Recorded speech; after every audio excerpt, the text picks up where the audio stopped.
Alright, so this is something that gets in my way all the time, but it's so important to know. Okay, so um, you want to know whenever you're writing, you want to always.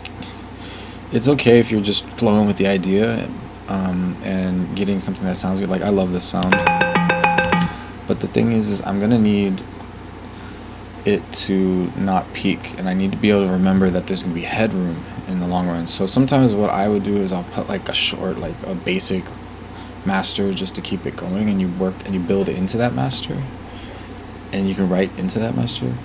But essentially you're still going to want to try to leave headroom so you have the most space so that you can get the most clarity out of your sound. So essentially, like for instance, this right here, I'm trying to make it hit -6.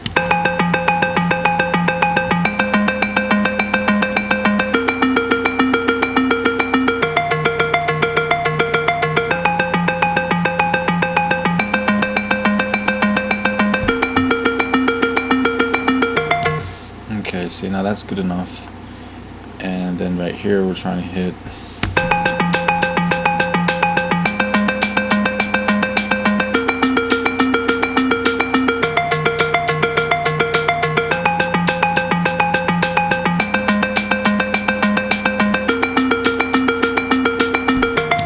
as long as it's hitting around -6, that you don't want to kill it completely. And then I have this one.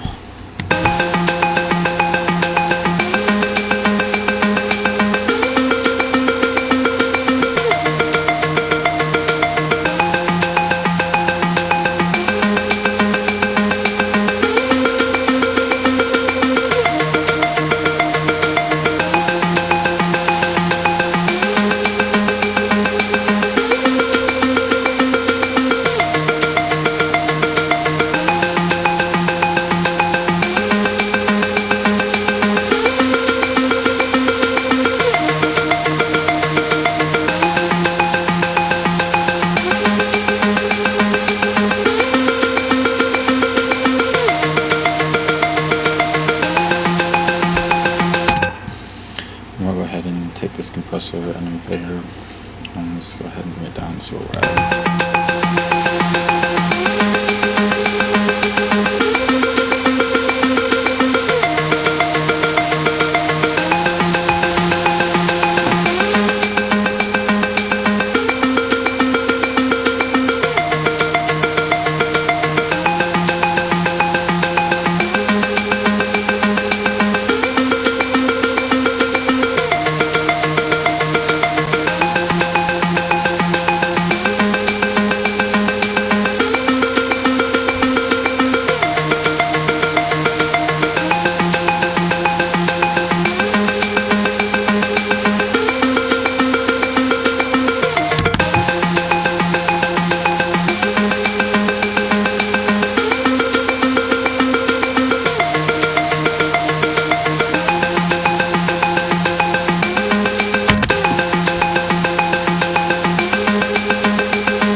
Now we have a kick.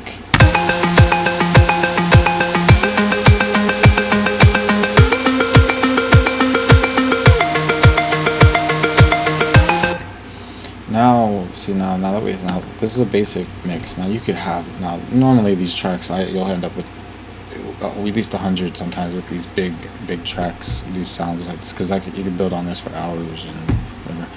But now the goal is we're trying to make this over here remain at -6 without a limiter.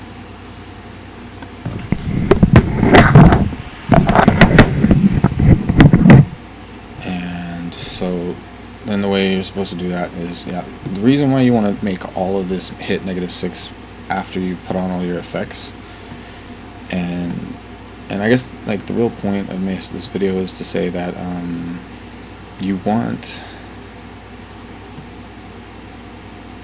to have this balanced here so that once you get to actually moving the faders, like the way I was taught was like you don't want to be moving these at all. Only once you get to the point where they're around the same volume, and then you can adjust these once you have the sound tamed up here. Of course, everyone has their own style. I don't always follow that, but it's good to keep it in mind, because maybe one track I'll do that way, but the rest I'll do a little different because I want to try something new, or the way I get it to to pop through differently. But that's the I guess like the standard, or whatever, the industry standard of how to do that. So then let's see. Now what we're trying to do is, since now we have this, now our master's not going to be at -6. We want it to hit -6.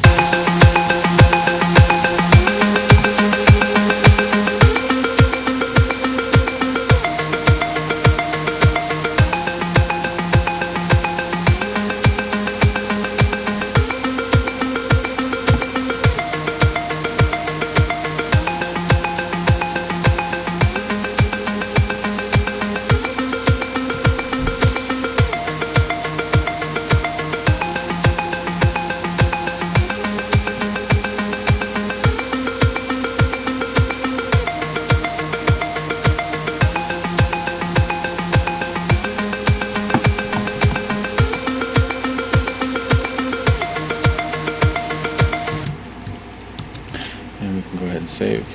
Now whenever we put a limiter on, it'll have a lot more headroom, and it lets the master actually find out how to make it loud and push up the right frequencies. So I'm gonna do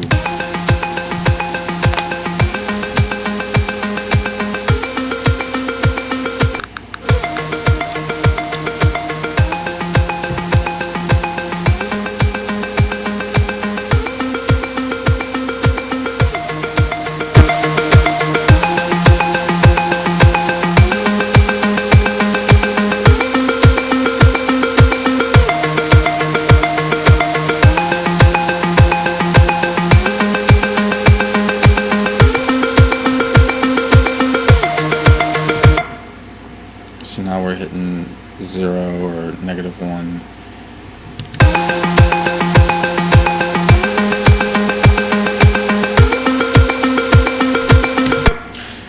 Of course, now this sounds really flat, but we can come in here and mix it however we need to, or I like to use imager.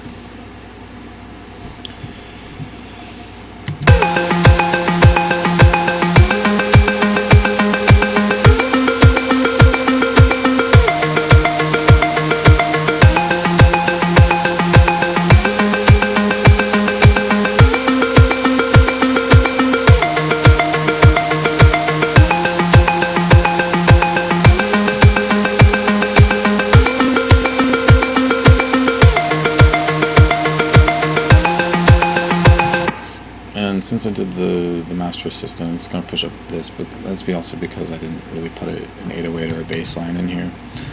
But really this is how you're supposed to set up these channels before they hit here, so that once they get here, then everything's sort of balanced. It's better to mix at lower levels and then try to increase it, because like I said, now if you're not going to be sending it to mastering or doing mastering yourself, then okay, then we can ignore that, poor man's master. But if you want to have it ready to send off to, say, if you're not going to master it yourself and you want to send it off to a masterer, then you're going to want to try to do exactly what I just did there, so that it's hitting this -6, and then you can send it to someone who specializes in that, and then they're gonna they'll master it, and they have, like, it's not just, they'll have this, but they're gonna have, if you pay for high end, they're gonna have like a room that's just dedicated strictly to mastering tracks. So I think it's better to send it to somebody who specializes, especially if you're trying to have something that's top, like, industry standard. but you can still get something that sounds just as good doing it yourself, almost as good. But to get a really, really pro sound, I think that's like a pro tip right there for you. That's how you're supposed to do that.